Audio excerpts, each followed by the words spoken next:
Hello and welcome to The Sofa here at the World Water Week in Stockholm. My name is Eric Paglia. In this session, we'll be learning more about a public-private partnership, H2O Maghreb, that aims to improve industrial and municipal wastewater management practices in Morocco, while providing innovative training for young water professionals.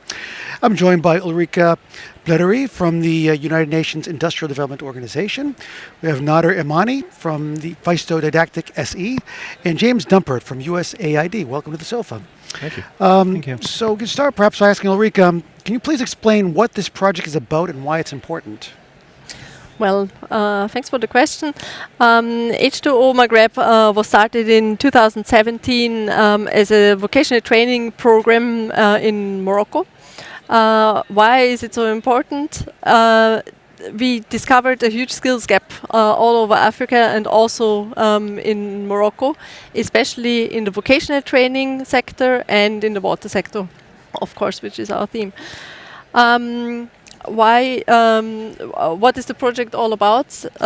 We are so the major components of the project is to set up a training hub that is state of the art.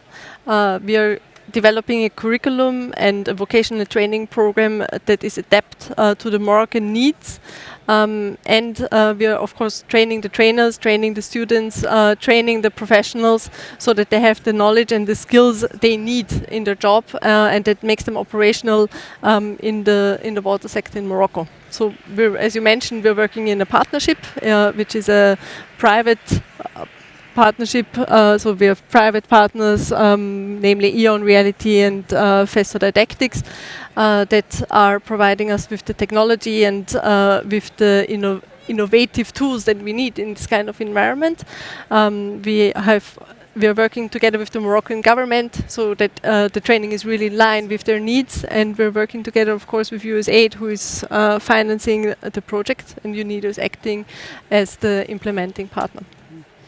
Nader, perhaps you can say a few words about why innovation is important in the water sector. Well, because the nature is not in the position to recycle the water that we need for life any longer. So we need technology to help us, humans, to manage this water technology and water recycling. So when you just look at around the globe, about 80% of the water consumption nowadays is not being recycled, and this is something that we cannot afford any longer. And to the use of technology, and more importantly, the modern technology and the cross-cutting of skills that we really need is important.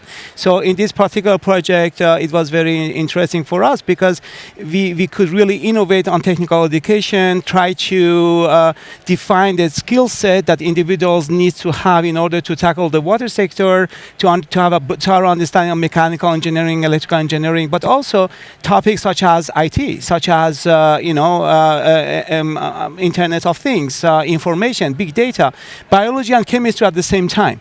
And this being embedded in one profession, whether it is on the upskilling, reskilling of individuals, workers in the water sector, or whether it is about education of young people in that sector.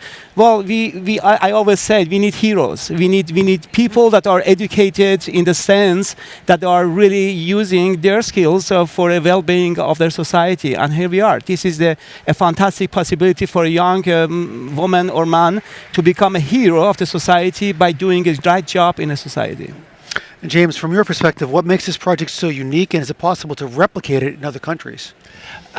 It's a really good question. I think what makes this project so unique is the strong partnership that was between the Moroccan government, UNIDO, the private sector, and USAID coming together and really focusing on developing innovative ideas to address a very specific challenge that a lot of countries, not just Morocco, face.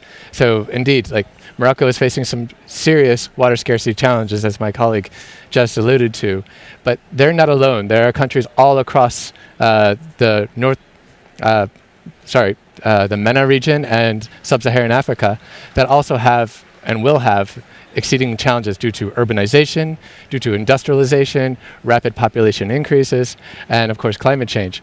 All these factors, we need heroes across the globe who are able to tackle these challenges, and I think that's what makes this unique.